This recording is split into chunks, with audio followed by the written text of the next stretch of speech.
Well, welcome to 100% LCFC. My name's Phil. Bear with me while I'm just checking everything is working. We should be streaming live onto Facebook and into Twitter and to YouTube. So if we are on there, that's great to welcome you on here. I'm being joined by Tom Hoger, who I'm going to bring pretty much straight in. We are going to be talking lots and lots of football. If you're watching out there, let us know and put your comments up. Let us know what you think. Elizabeth Peters is watching. She's already come in, so that's absolutely great. And let's know your views. So let's bring in Tom. Hopefully he should be here. Evening to Graham. Thanks, Graham. Thanks for watching. Tom, how are you? Let me just bring you in there. Evening, all. Yeah, not bad.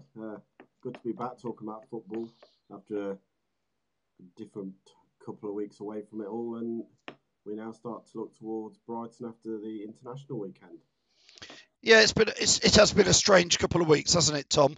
Excuse me. It's been strange, but I guess we are back. I think it is time now to talk about football, isn't it? Yeah, I think we've done the challenge proud over the last 2 weeks with the Cardiff and the Burnley game, and we've shown the respect he fully deserved, and we'll show that respect, as long as we continue the football club. He'll get that, but it's time now to move on back to football. What he would want. He won't want us to keep on going through, matches like we have. I think he'll want the atmosphere to be pumped up, ready for the game against Brighton, and then the home games coming up thick and fast against Watford and Tottenham Hotspurs, I think it is. Yeah, a trip to Brighton. I was just looking at the league table, Tom, and they're literally 3 points behind us. That's all. It's not going to be the easiest game to go to, although one that most Leicester fans, I think, would fancy. Maybe a City win, Tom. Oh, we did last season. We went there. Casper saved a penalty, I think, if I remember rightly. Vardy scored one. Yeah, I think we won 2-0, and it's a ground we've not done bad over the years. But yeah, we can go there and win. I don't see why not. And I think the lads will be hungry from now to the end of the season to keep on getting that winning feeling back and push ourselves as hard as we can. Tom, what's your feelings on the striker sort of situation for Leicester? Jamie Vardy's not quite been firing on all cylinders, maybe, or is it the style we've been playing? Again, one of the questions we've been putting out to people is who should be partnering Vardy. Should it be Okazaki? I thought we looked a bit livelier against Burnley in the last 5 or 10 minutes with Okazaki on. Should it be Nacho, who looked a little disinterested at times? Should it be one up top, Tom? What's your thinking on the striker role? I think for the next 2 months, I think the strikers have got the opportunity to prove themselves. Vardy, do you know what? He's not had the best start to this season. I think it's 3 goals all season so far. It's not as great ball from Vards, but probably haven't played to his strengths as much as we have over the years to him, and he really hasn't had that link-up man since we left. Well, Mahrez left. What we all knew what was going to happen. Maddison has done quite well for me. He's done 1 or 2 things. What you can see why the potential's there, playing as the number 10. But I still think we're looking for that creative midfielder off the wing to help Vardy out a little bit more. To play with him at the moment, I still feel I think Maddison's the player to play in behind him. I think we'll create more with that.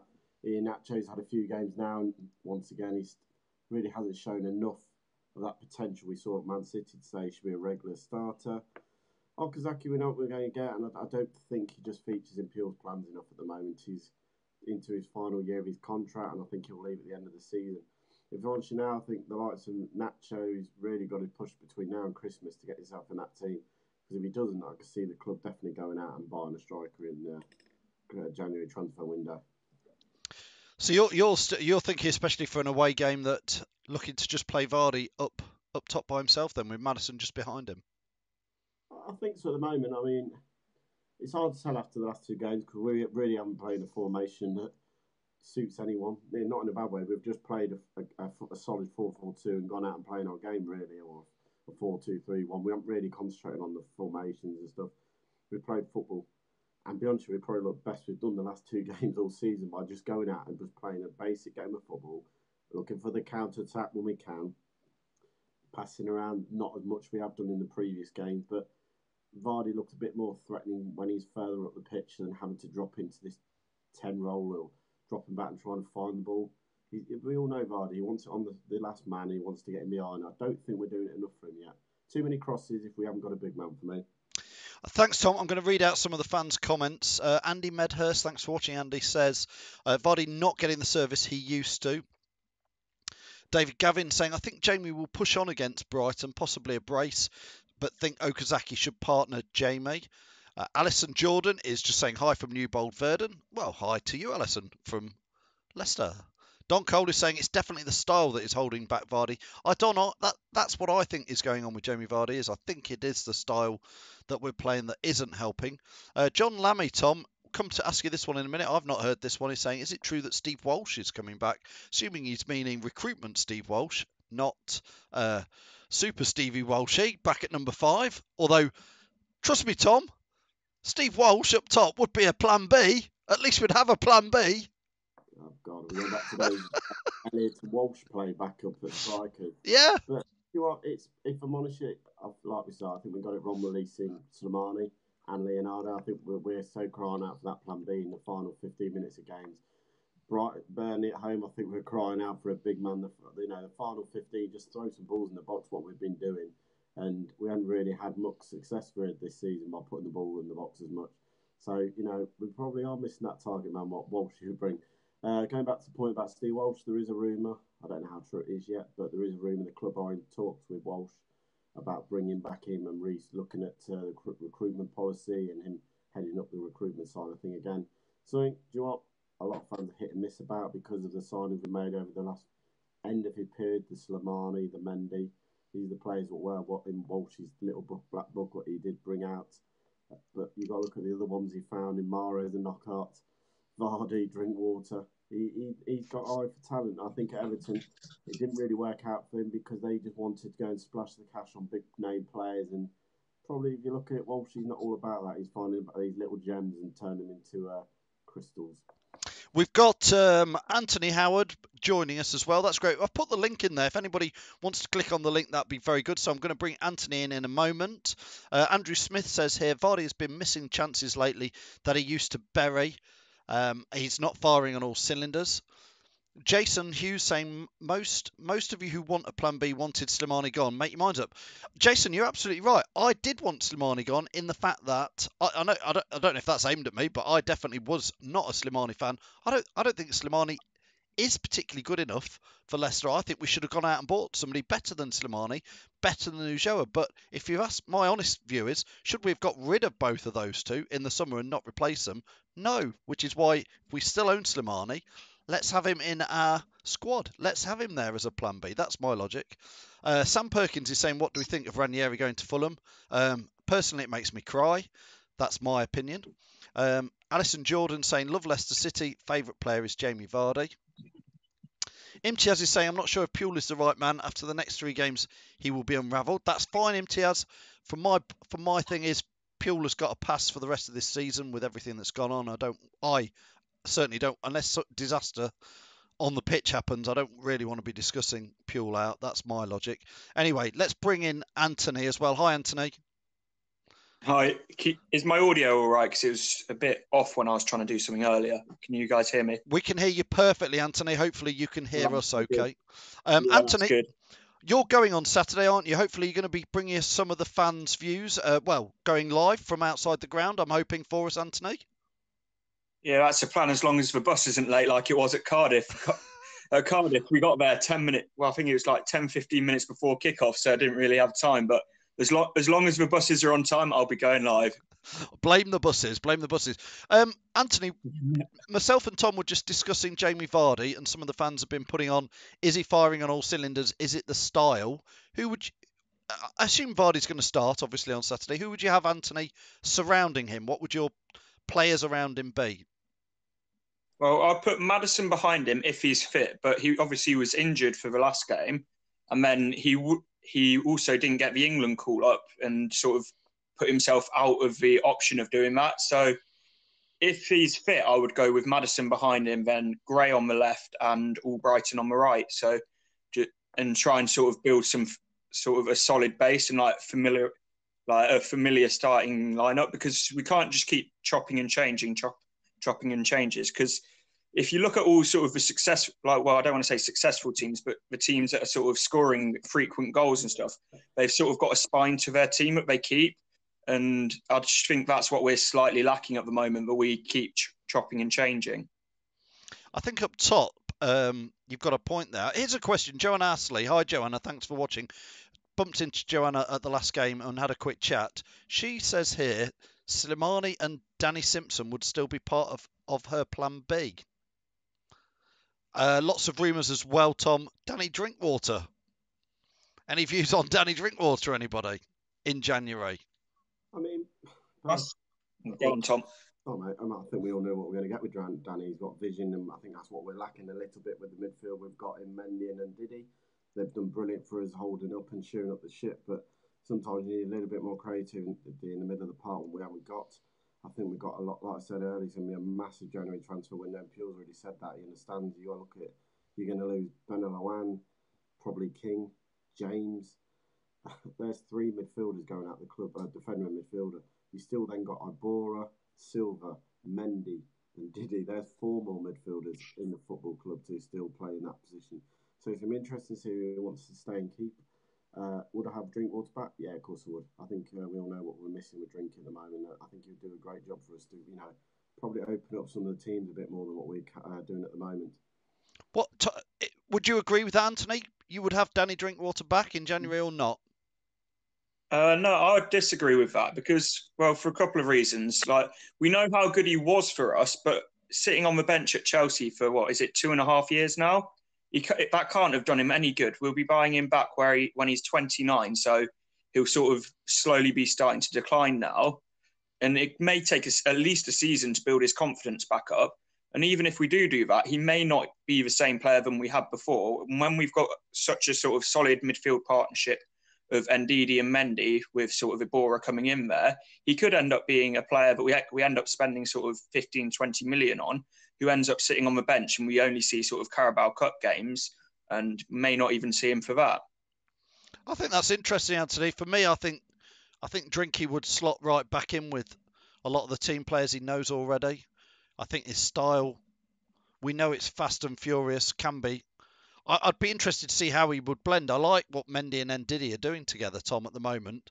But there isn't much dynamic midfield passing the ball through. Maddison doing that, but he's playing further up the field, Tom. So how would you blend Drinkwater back in? It's a tricky situation. I think we saw what he could do. We played him with Ndidi before, really, in the Champions League season. He played at centre mid for him, so he knows how to play with Ndidi.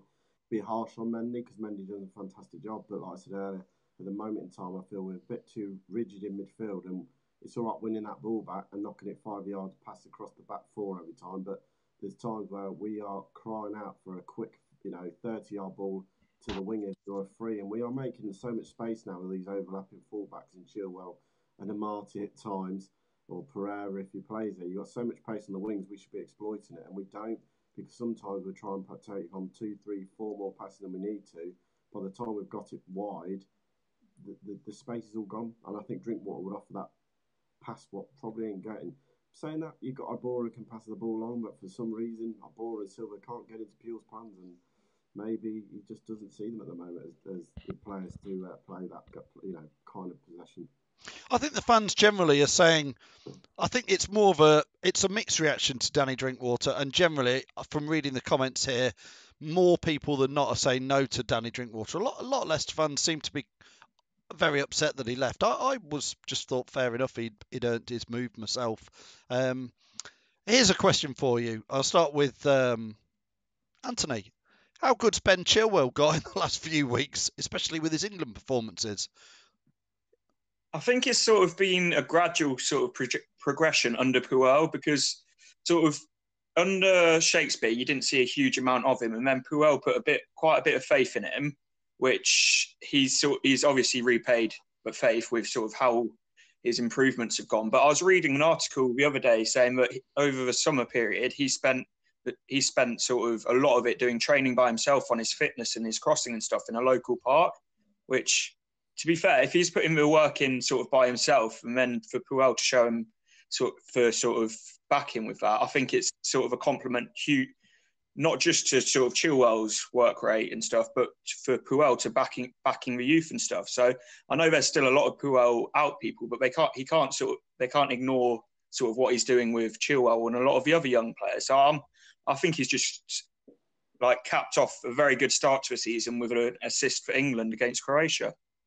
Luke Shaw dropped out the England squad, and that really opened the door for Ben Chilwell. And I think he's had now 5 starts, hasn't he? And certainly yesterday and Thursday's performance, he's sort of cementing that left back role, I think, for England. Oh yeah, I mean, going back to the old training thing on the park, I mean, that reminds me of another Leicester legend, Steve Guppy, said he used to do that. Finish training, take some cones, go up to Vicky Park, spend the next 40 minutes doing some dribbling work and crossing the ball. Again, Chilwell for me has been Mr. Consistent most of it. He's had 1 or 2 mistakes, and you can see the fans get a bit tetchy when he's got it at left back because he's still learning that position, and it's going to take him time at 21 to learn that, the art of defending. But with Fuchs, in training, he will pick that up, I think. I mean, I think Southgate got it spot on at the weekend. You had 2 players in that back 4 who were under 23,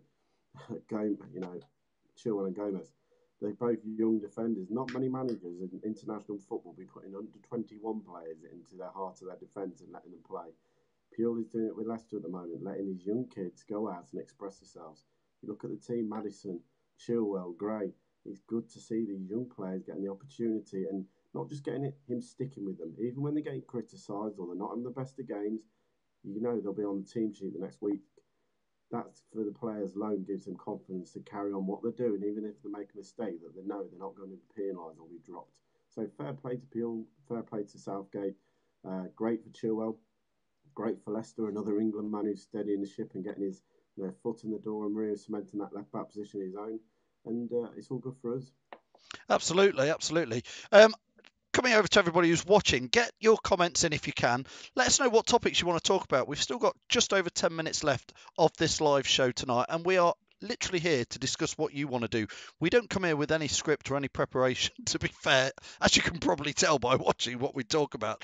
But put the comments in, put your questions in, and we'll be totally steered by what you want to say. For example, here Richard Wilson is saying Brighton needs to be given a chance by Puel too. I think, Richard, he has just started to be. It did look like he was going out into the wilderness. I was worried because I think Brighton is a shoo-in every match, but it's been interesting that the last couple of games Brighton's come back in.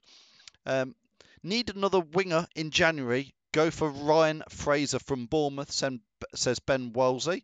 That's a good shout. Good shout for a player. I'm not sure we need another winger. I think we've got a lot of wingers with Gazelle, with Albrighton, Damari Gray, and somebody called Diabate, who nobody's seen for quite a while. Anybody seeing Diabate? I thought he was going to be the new best thing since sliced bread. Soyuncu needs to play now, says Imtiaz. That's a fair shout. In fact, let's pass that over to the lads. Who would your centre-back pairing be? Let's start with you, Anthony.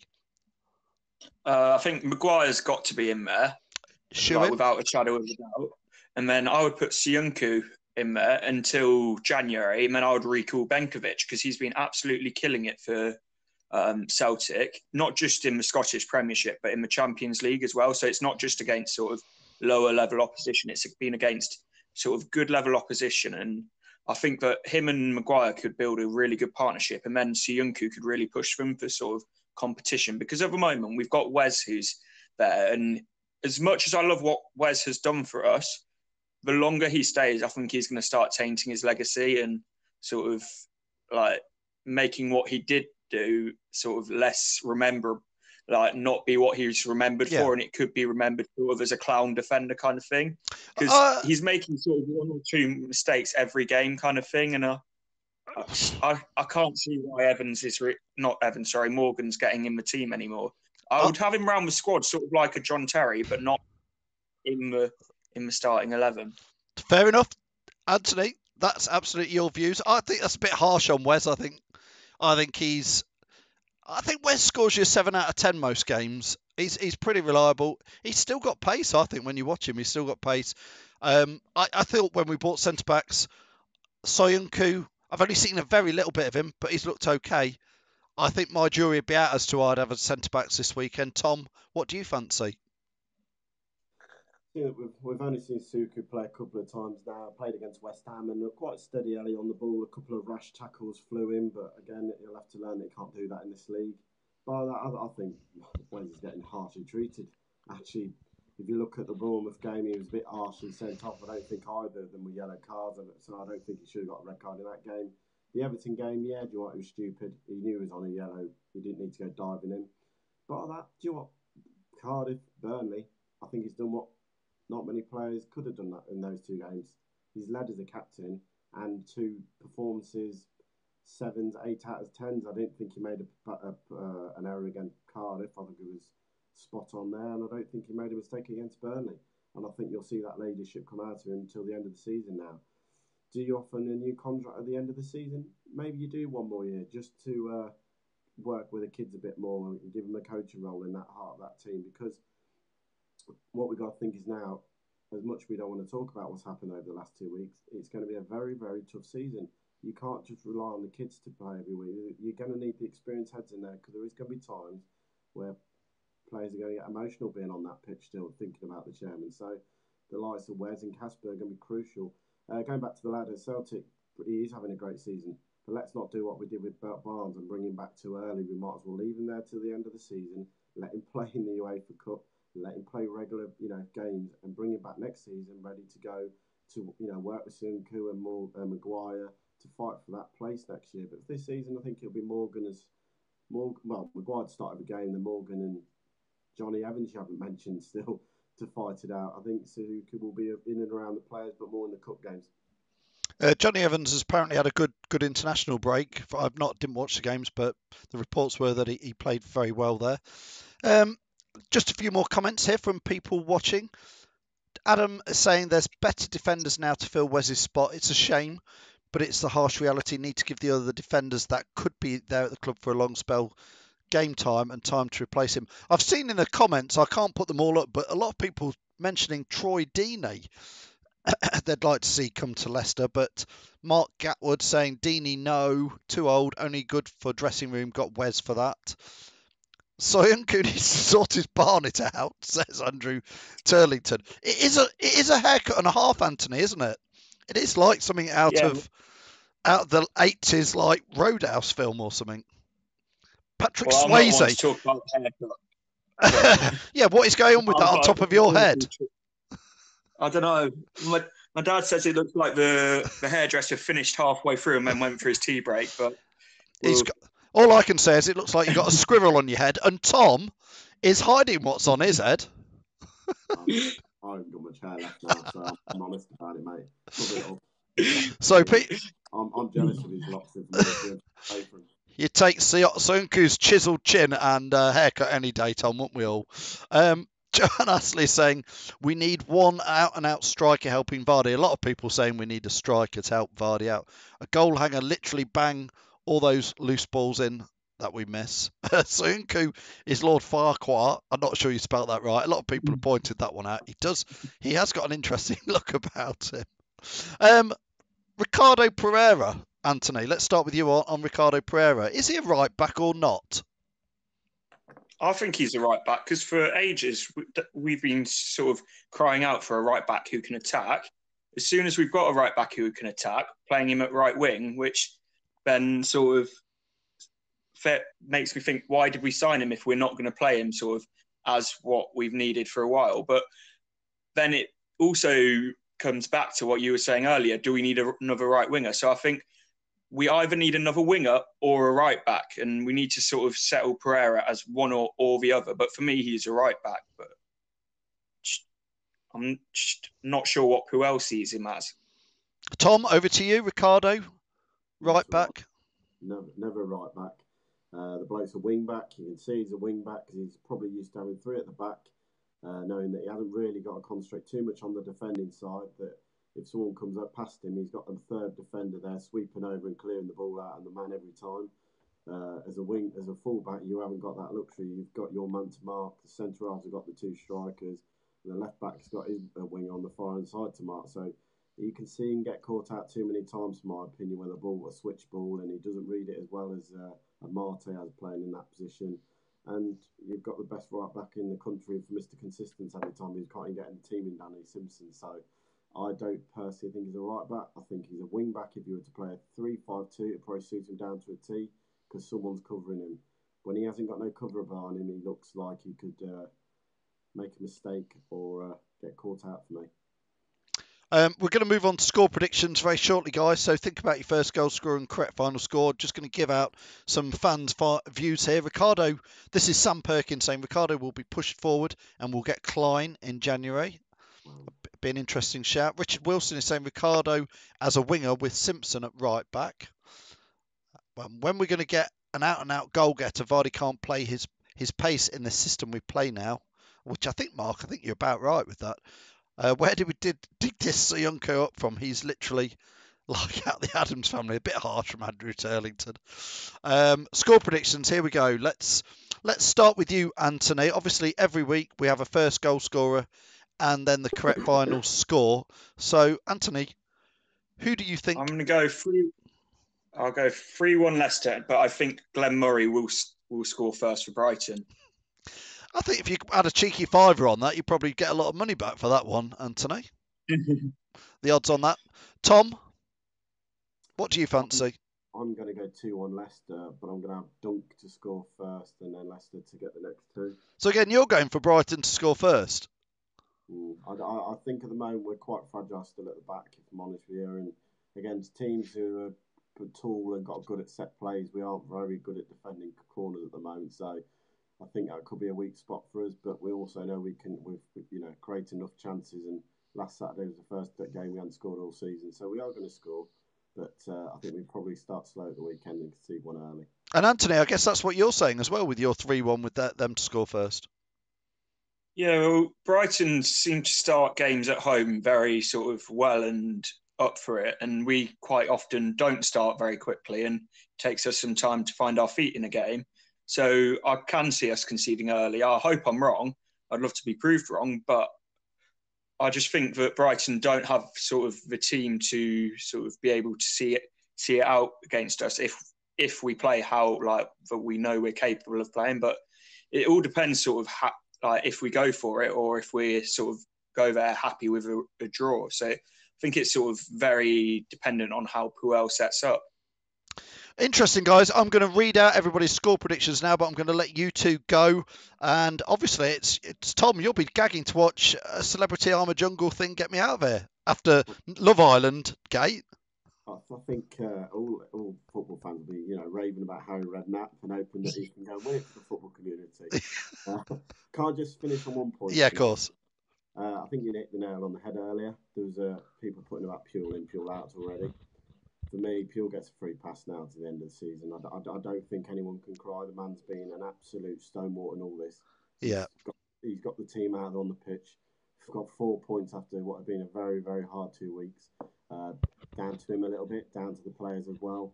But I think the whole talk now of Puel in that has to stop. There's no need for it in this football club now to the end of the season. I think that opinion just doesn't count. I think too much has gone on in the last 2 weeks and what's happened to this football club, pulling us all together to even think about it. It doesn't matter if we win or lose. I think at the moment it's all about the team performing us, backing them. We want to win every game, but at the moment, Tom, I think the players just appreciate what we're doing for them by turning up and supporting. To then start anything against Puel would be wrong, I think, this time. And just for me, just back him. Even if you're not the biggest fan, back until the end of the season. The board will then make the decision what's right for the club. Tom, that's what I think I was saying earlier is if somebody puts it in there, I'll read it out occasionally, but don't really want to debate that sort of thing. Whatever goes on, we're more than comfortable at the moment. There's no chance. I'm going to stick my neck out and say I don't see any chance of us being dropped back into a relegation thing. The football lads on the pitch have performed heroically in those 2 games when chaos was all around them. Trip to Thailand and back over like 72 hours, and they still to come back to do that and then get a draw at home against Burnley. And to be fair, we should have won it. We were the better team that day. So, back to the mate. Yeah, back the lads, back the manager. Anthony and Tom, thanks so much for joining us. I'm going to read out all the fans' comments. Cheers, guys. Thanks, Tom. Anthony, look forward to seeing you hopefully live pre-match on Saturday. Yeah, hopefully. All right. Should be doing that. 100. Brilliant. Thanks, Tom. Thanks, guys.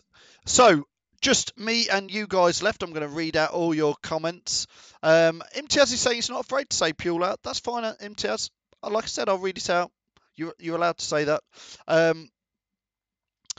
1-0. Let's get on with the score predictions. Mark Gatwood is saying 1-0 to Leicester with Brighton to score right. Andrew Turlington, Puel in. Yeah, that's me now. I'm with you on that.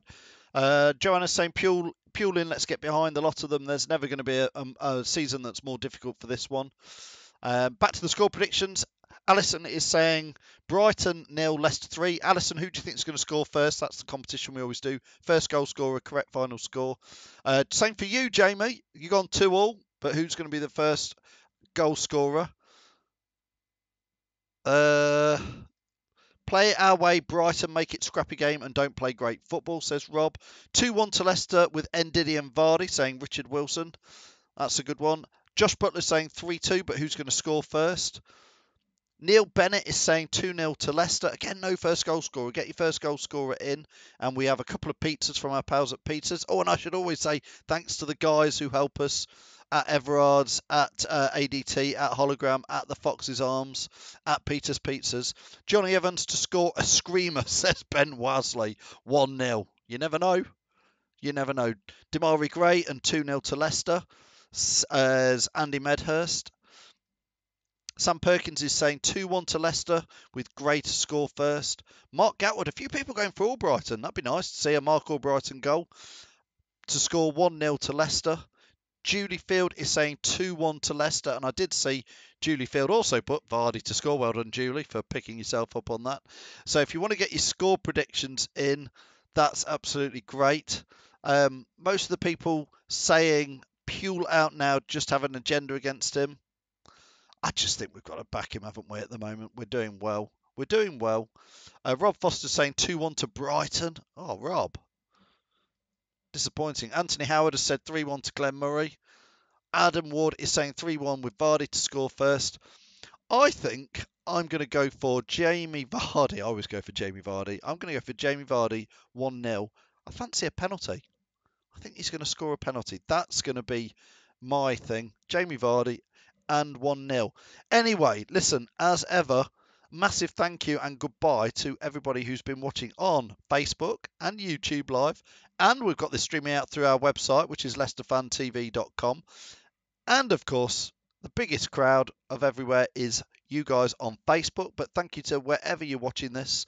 And we're also on Ultimate Fan Football, the app, the one presented and hosted by Robbie, but our content goes out into that. So if you want to download that, the UFF app, it's also on Amazon. So you can be watching 100% LCFC on your Amazon Fire on your TV now, just via the UFF app. So that's good. I've not said too much about it. I think that's the first time I've told anybody on that. I've been waiting for it to all kick in and be right.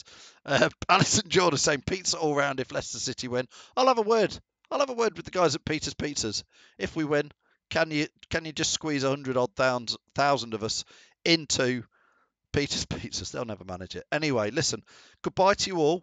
Thanks everybody for watching. Keep tuned. I believe that Lee Chappie, hope you're well, Lee, had a bit of an accident last week, so hopefully Lee is going to be going live. His podcast, it was out again, doing his regular podcast. It's on iTunes. Lee Chappie should be live on Wednesday. Tom, I hope, is going live on Friday with a pre-match preview. And then obviously Anthony will be live from before and during and after the game from down there at, I think it's the Amex Stadium, isn't it, for Brighton at the moment? So down there at Brighton, we'll go live. Jamie's on Sunday, back from the Fox's Arms. Thank you everybody who's been watching. Catch you all soon and keep it 100%. Bye to Alison Jordan. See you soon. Bye. Well, that's the end of that show.